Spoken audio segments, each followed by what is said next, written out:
भाई इसको और भी मंगा, ठीक है?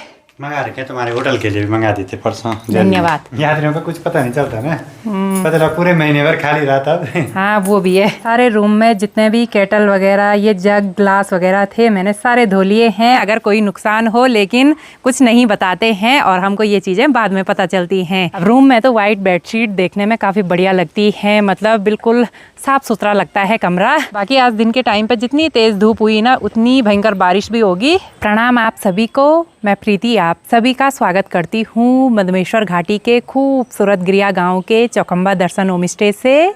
अभी टाइम करीब 2:30 बज चुके हैं और आज के ब्लॉग की शुरुआत भी हो गई है। तो 2-3 दिन की लगातार बारिश के बाद आज पहाड़ों का मौसम देखिए, बड़ा सुहावना सा हो रखा है। अच्छी सी तेज़ धूप खिली हुई है और धूप के साथ साथ ना बिल्कुल ठंडी ठंडी सी हवाएं भी महसूस हो रही हैं।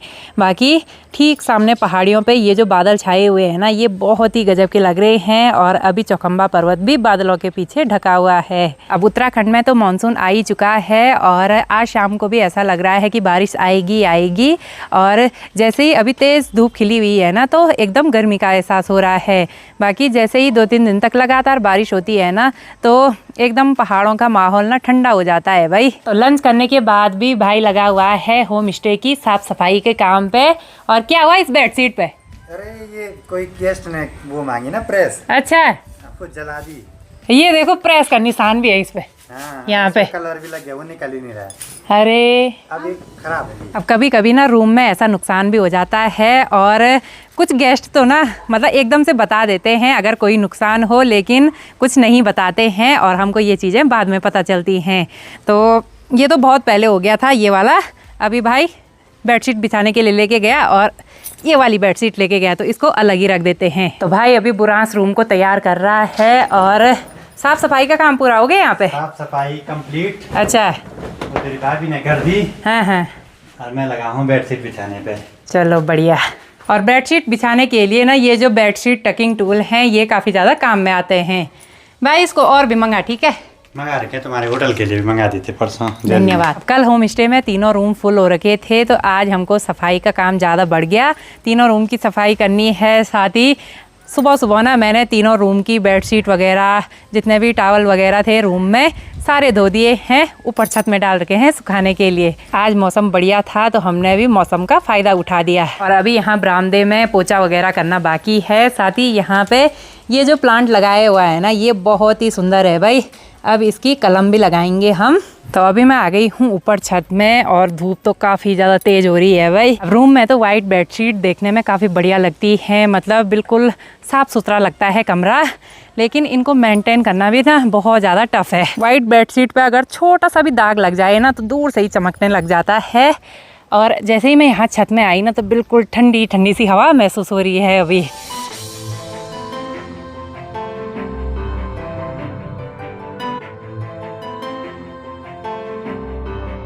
अब भाई अभी खूब सारे कंफर्टर के कवर लेके आ गया है। ये भी डेली चेंज करने पड़ते हैं ना। डेली क्या की गंदे हो गए तो ये हो गया गंदा, ये देख छोटा सा दाग भी ना चमक रहा है सीधे। कोई नहीं, इतना चलेगा। हाँ इतना हम एडजस्ट कर लेंगे। तो रूम में सफाई करने के बाद देखिए कमरा बिल्कुल चमकने लग गया है। अब सिर्फ अभी कंफर्टर पे कवर लगाना बाकी है। और ये चाबी किसने छोड़ी भाई यहाँ पे? इस रूम की है वो। इस रूम की चाबी? अरे वाह, ये तो बढ़िया है भाई। की केस पापा ने ला रखी हैं।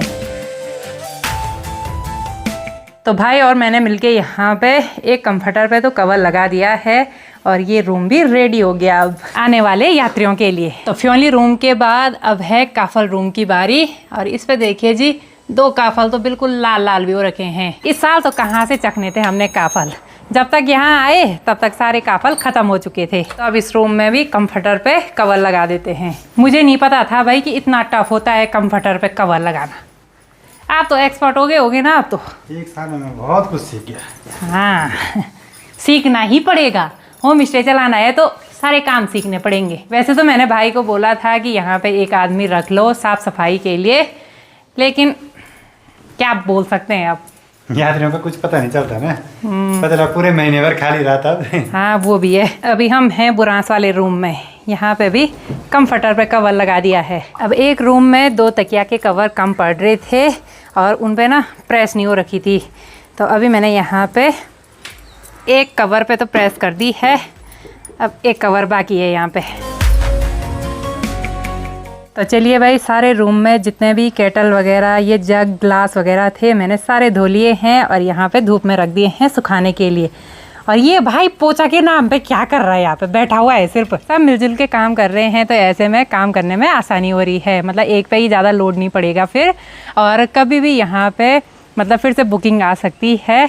तो हमारा पहला काम है कि हम तीनों कमरों को अच्छी तरह से तैयार कर दें।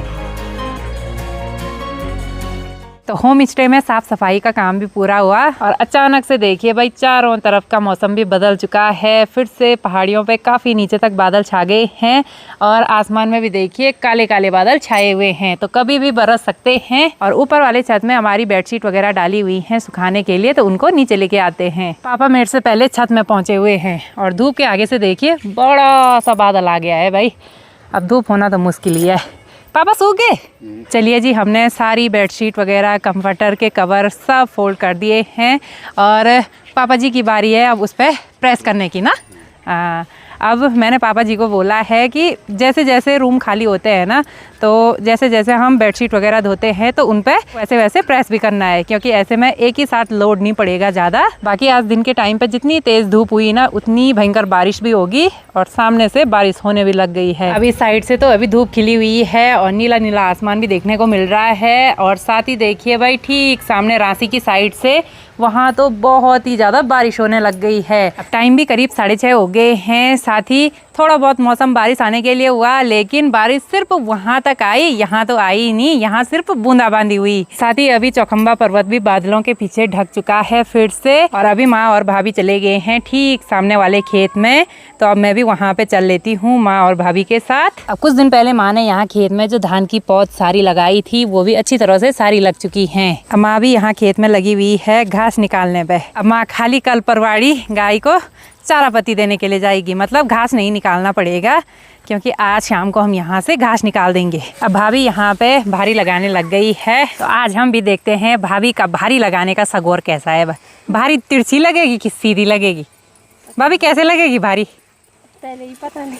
पहले ही पता नहीं चलो भाई देखते हैं। भाभी ने तो भारी मस्त लगा रखी है भाई, बीच पे लगा रखी है रस्सी। तो भाभी ने तो भारी को यहाँ पे बिछा दिया है, कल इसको माँ परवाड़ी लेके चली जाएगी। अब आजकल 7 बजे के करीब भी देखिए भाई कितना ज़्यादा उजाला है। बाकी अंधेरा होते होते यहाँ से तो काले काले बादल छट गए हैं, लेकिन यहाँ से काले काले बादल छा गए हैं। अब ये तो पक्का है कि रात में बारिश होगी होगी। तो आज बारिश का इंतज़ार था और बारिश तो हुई नहीं। बाकी अब हम भी डिनर बनाने की तैयारी करते हैं। तो आज की इस वीडियो को यहीं पे एंड करते हैं। मिलते हैं आपको अगली नई वीडियो में, तब तक के लिए जय देवभूमि उत्तराखंड।